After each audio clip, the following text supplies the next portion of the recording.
বাকি 10 মাস কি করে হল বন্ধ থাকবে? এইভাবে ইন্ডাস্ট্রি সার্ভাইভ করে না। ইন্ডাস্ট্রি কোনো আমি একাও পারবো না, সাকিব খানও পারবো না। জাজ মাল্টিমিডিয়া দীর্ঘদিন হচ্ছে যে সিনেমা জগতে রাজত্ব করেছে।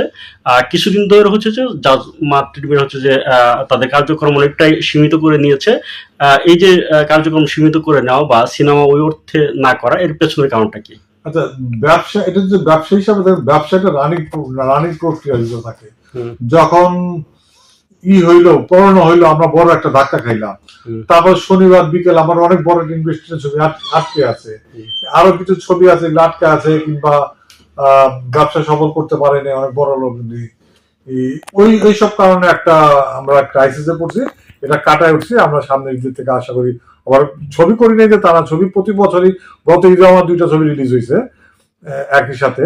তবে বড় ছবি যেটা বলছে এবার নিয়ে আসছে যে ঈদে। আমি তো একটা বড় ছবি করছিলাম, মাসুদরা আমার 9 করছি, আরেকটা আবার আমার 9-2 করতে যাচ্ছি, এবং আমি জয়েন্ট ভেঞ্চারে 2টা ছবি করতে যাচ্ছি বড়। আচ্ছা, তো এখন ওভারঅল সামাজিক রাজনৈতিক নানা কারণে সিনেমা ইন্ডাস্ট্রি এখন মন্দা পরিস্থিতি বিরাজ করতেছে, একটা মন্দা অবস্থার ভিতরে যাচ্ছে। তো আপনি বলা যায় যে সিনেমার জাত ব্যবসায়ী, ওই জায়গা থেকে এই যে সংকট, সিনেমার যে সংকট, এই সংকট থেকে উত্তরণের উপায়গুলো কি হতে পারে? সিনেমার উত্তরণের সর্বোচ্চ উপায় হইল গিয়া আপনার সিনেপ্লেক্স লাগবে, হল লাগবে। সিনেমা নর্মাল হল হইলে আপনি সিনেপ্লেক্স তৈরি করতে হবে। গভর্নমেন্ট যদি আমাকে ওই প্রতিটা ডিস্ট্রিক্টে যেইগুলি আছে অডিটোরিয়াম আছে, অডিটোরিয়াম যদি আমাকে লিজে দেয়, তাহলে আমি সবগুলো সিনেপ্লেক্স করে দেবো বাংলাদেশে। আচ্ছা, প্রতিটা জায়গায় একটা করে সিনেপ্লেক্স করে দেবো। আচ্ছা, গভর্নমেন্টের বাইরে গিয়ে কোনো উদ্যোগ নেওয়ার পরিকল্পনা? না, এত বড় উদ্যোগটা আমার পক্ষে নেওয়া সম্ভব না এটা। আচ্ছা, আপনার এখানে আরেকটা আছে, সিনেপ্লেক্স তো আছে, সঙ্গে মিনি সিনেপ্লেক্স বা মিনি ইয়াগুলো একটা অনেক দেশে আছে। বাংলাদেশে কিন্তু ওই যে মিনি সিনেপ্লেক্স যে কালচারটা, সেটা আসলে গড়ে ওঠে নাই। মিনি সিনেপ্লেক্স নিয়ে কাজ করার কোনো ইচ্ছা আছে কিনা, বা আমি আসলে যে একজন প্রযোজক, আমি সিনেমার প্রযোজক, আমি প্রযোজনে থাকতেছি। কারণ আমার পক্ষে একটা বিল্ডিং বানানো, বিল্ডিং করে এটির পিছনে সময় দেওয়া আমার পক্ষে সম্ভব না। যারা রেডিমেড বিল্ডিং থাকে ওইখানে আমি যে একটা সিনেপ্লেক্স বানাইতে পারি, এই একটা বিল্ডিং বানায় নতুন করে স্ট্রাকচার করা, এটা আমার পক্ষে এই সময়টা আমার দেওয়া সম্ভব না।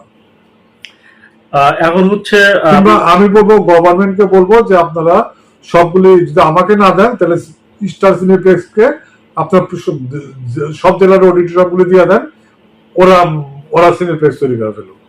আমাকে না দিলে স্টার সিনেপ্লেক্স দিতে বলতেছি, তারা একটা প্রফেশনাল এরিয়া, তাদেরকে দিলে তারা সব জেলায় একটা করে সিনেপ্লেক্স করবে। সব জায়গায় যদি সিনেপ্লেক্স হয়, তাহলে সিনেমা করার আর থাকবে না।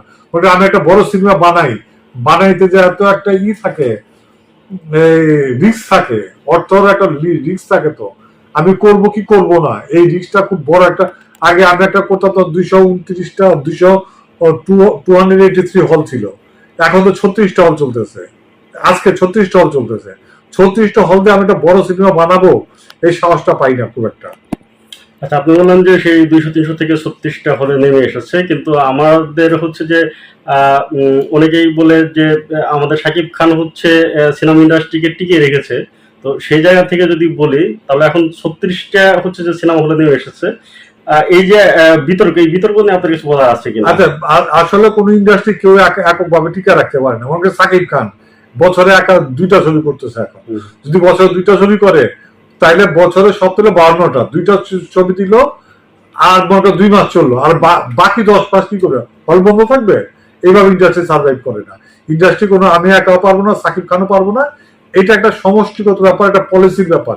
এটা সঠিক পলিসি হবে, অনেক হিরো থাকবে, অনেক হিরোইন থাকবে, অনেক প্রডিউসার থাকবে, অনেক ডিরেক্টর থাকবে, তাইলে একটা ইন্ডাস্ট্রি টিকবে। নতুবা কোনো 1-2জন করে ইন্ডাস্ট্রি টিকাইতে পারে না।